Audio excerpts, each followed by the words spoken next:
Welcome to Ask the Security Guy. I'm Holly Magnuson, and this is a special episode. We'll call it episode number 55 that we're releasing early. Good morning, Sean. Good morning. How's it We're going? back. I'm sorry, go ahead. I said, how's it going?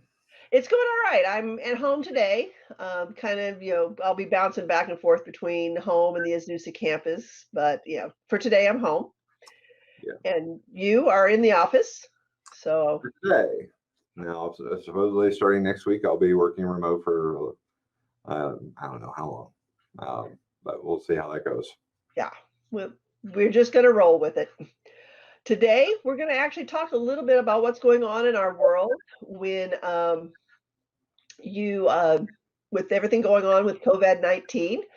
And yes, Ray just brought up a good point. You do have to sign into your Google account to actually use the chat. So be sure to do that. Be sure to change it from top chat to live chat so you see everything as it progresses. So as that little housekeeping tip done again, Sean, what are we talking about in relationship to COVID-19? So with COVID-19, it's interesting that the scammers and the black hats never miss a beat. What we're seeing is already a surge in phishing emails, and we're seeing a surge in malicious websites that have coronavirus or a variant of it in the domain name.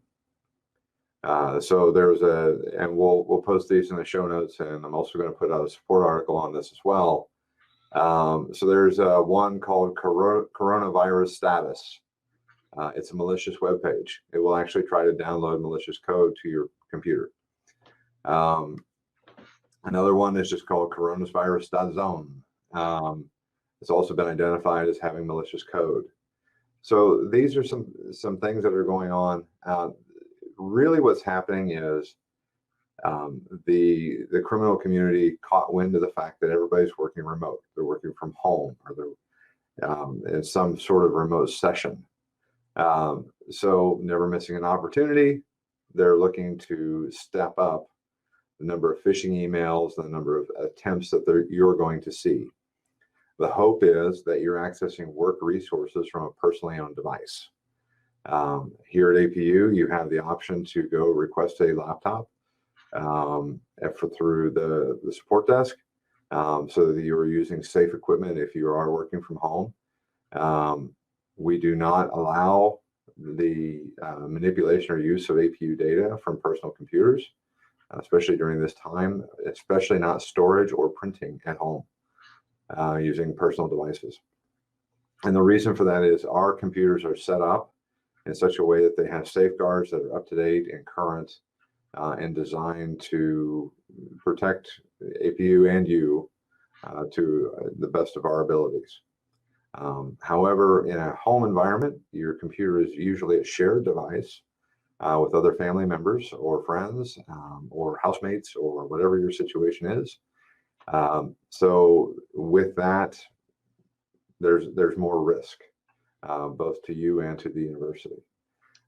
So again, phishing emails are the primary attack vector that has dramatically increased right now. The second thing is there are a number of malicious websites that offer information on corona status or something related to, it looks like it's a valid site, but in the background it's got some malicious ads or some malicious JavaScript that will try to do something to load something onto your computer and give the bad guys an entry point into your home.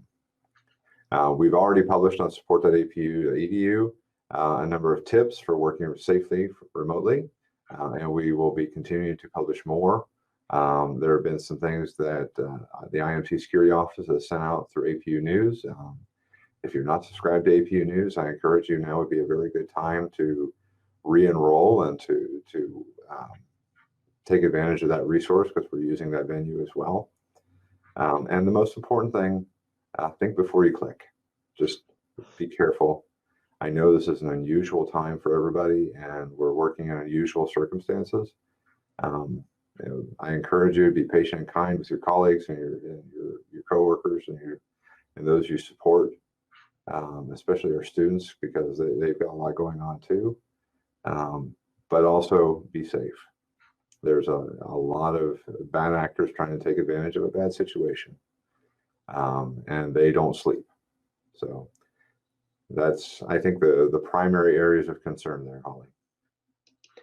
Yeah, and we're still working. And so we still, if you get an email that is suspicious, Mhm. you can always, contact us either at iso@apu.edu, or you can email anything that's suspicious. You can email it to spam@apu.edu. We can check it out, make sure it's safe.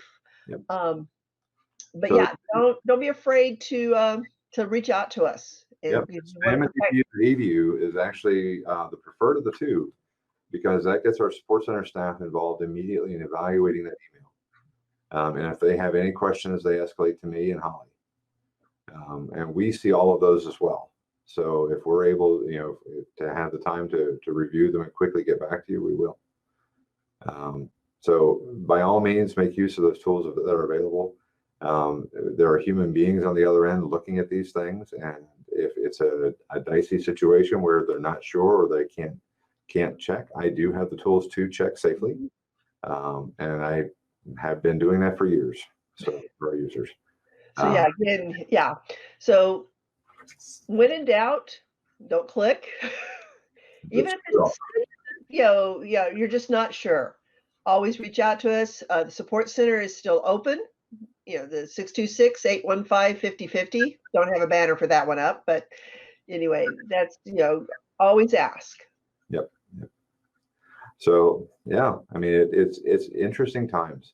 The other thing that we're seeing right now is a unusually high saturation of internet bandwidth overall, because people have shifted their work paradigm en masse to a remote setting. We're seeing slowdowns and latencies with all of the major providers, like WebEx and Teams and others. So if you're having issues with your Ring Central video session, or your voice over IP phone solution, or whatever, it'll even out, but it's going to take a little bit, because right now the carriers are dealing with basically residential areas are typically oversubscribed, because they're counting on only a percentage of people ever being home and using their internet bandwidth at any given time. Mhm. And right now, a huge amount are. So whereas in a lot of cases, the business places aren't consuming less. So it's a traffic pattern shift on the internet backbone. And there's a lot of other details that go into that.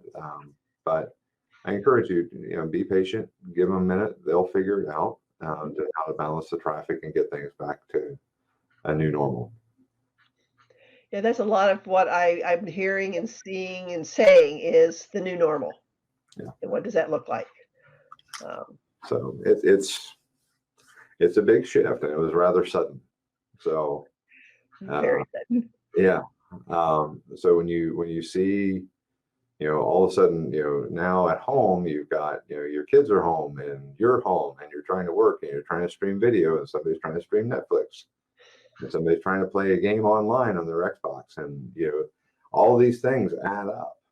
Mm-hmm. And when it's just you and maybe one other person on your block, it's not a big deal. But when almost everybody in your neighborhood is doing the same thing at the same time, it adds up quick. Yeah. So it doesn't matter if your carrier is Charter or Verizon or Fox, Frontier. It doesn't matter. They all share the same internet backbone, and that is it's seeing a lot of traffic right now. Very much so. Any final thoughts before we sign off on this episode? Just be careful. As I mentioned before, I will be sharing out a support article on some known websites that are touting to have information on coronavirus or coronavirus status, or they're catchy domain names or websites that are already known to be malicious and to have code in them that will try to take over your computer or your phone or your tablet. It depends on the vector that they're designed for. So we'll be publishing that later today. I encourage you, check it out as soon as that'll be on support.apu.edu. And we'll probably also send something out to APU News. And again, if you have long ago turned off your subscription to APU News, now may be a good time to re-enable it for at least a little while. Yes, and you can do that at home.apu.edu, I believe is how you can subscribe to that. And if you can't find it, go to support.apu.edu and submit a ticket and we'll help you out. Absolutely. So with that, we will sign off. For those of you who are watching live, in a couple of minutes, we will start the next episode. So till next time, Sean. All 5 minutes of it. All 5 minutes of it.